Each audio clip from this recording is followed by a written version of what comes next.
আজ কয়েকদিন হলো অনেক গরম পড়েছে এবং অনেক রোদ্দুর। এই গরম রোদ্দুরের ভিতরে ঠান্ডা এবং টক দুটোই কিন্তু অসাধারণ লাগে। ঠান্ডা শরবত, টক, তেঁতুল ভর্তা, আম ভর্তা খেতে কিন্তু দারুণ টেস্ট লাগে। তাই আমি আজকে হাজির হলাম নতুন আরেকটি রেসিপি নিয়ে। তেঁতুল ভর্তা। ছোটবেলায় কিন্তু এই তেঁতুল মাখাটা অনেক খেয়েছি ও ছোটবেলার কথা মনে পড়ে গেল। সো হ্যালো গাইজ, আসসালামু আলাইকুম। কেমন আছেন? আশা করি আলহামদুলিল্লাহ সবাই ভালো আছেন। আমিও আলহামদুলিল্লাহ ভালো আছি। আজকে হাজির হলাম নতুন আরেকটি ব্লগ ভিডিও নিয়ে। আজকের ব্লগ ভিডিও হচ্ছে তেঁতুল মাখা। এখানে আমি কিছু তেঁতুল নিয়েছি আর নিয়েছি কিছু মশলা। নিয়েছি বিট লবণ, শুকনো মরিচ, চিলি ফ্লেক্স আর হচ্ছে চিনি, আর নিয়ে নিলাম তেঁতুল। এখন আমি তেঁতুলগুলো ছোট ছোট করে নেব। এই তেঁতুল মাখতে গিয়ে আমার ছোটবেলার কথা মনে পড়ে গেল। আমার বাবার বাড়িতে ছিল একটা তেঁতুল গাছ। তেঁতুলগুলো কিন্তু খেতে অসাধারণ ছিল, অনেক ভালো ছিল।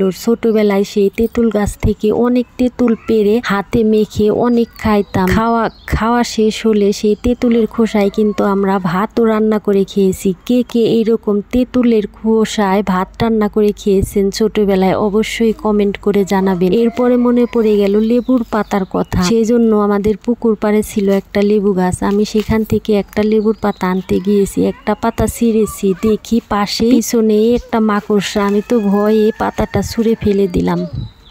এরপরে আমি আর একটা পাতা খুঁজতেছি, যেহেতু বৃষ্টি না, গাছের পাতাগুলো কিন্তু অনেক নোংরা হয়ে আছে। আমি আর একটা পাতা খুঁজে পরিষ্কার দেখে নিয়ে আসলাম। পাতাটা আমি পানি দিয়ে খুব সুন্দর করে পরিষ্কার করে ধুয়ে নেব, যেহেতু পাতার ভিতরে অনেক ময়লা। পাতাটা খুব সুন্দর করে ধুয়ে আমি ছোট ছোট করে কেটে নেব। হাত দিয়ে ছিঁড়ে নিচ্ছি, ছিঁড়ে এক পাশে রেখে দেব। তো বন্ধুরা দেখুন, তেঁতুল মাখা দেখে যদি আপনাদের কেউ খাইতে মন চায়, আমি কিন্তু দায়ী না।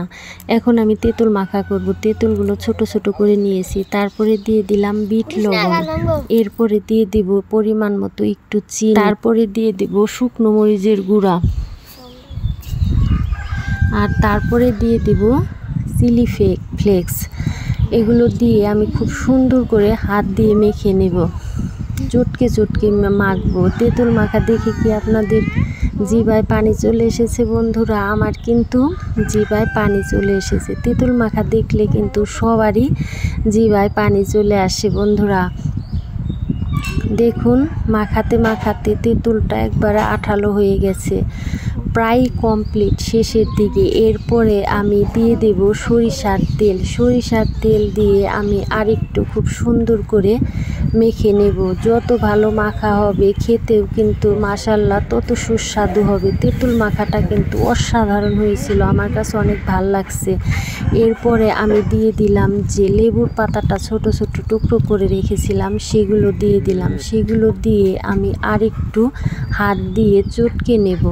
দেখুন, হয়ে গেছে আজকের তেঁতুল মাখা। এখন আমি একটু টেস্ট করে দেখব। তো বন্ধুরা, আজকের এই তেঁতুল মাখা রেসিপিটা যদি আপনাদের ভালো লেগে থাকে তাহলে অবশ্যই কমেন্ট করে জানিয়ে যাবেন, এবং আমার কথায় যদি কোনো ভুল ত্রুটি হয়ে থাকে ক্ষমার দৃষ্টিতে দেখবেন। আর যারা এখনও আমার পেজটি ফলো করেন নাই, পেজটি ফলো করে পেজের সঙ্গেই থাকবেন।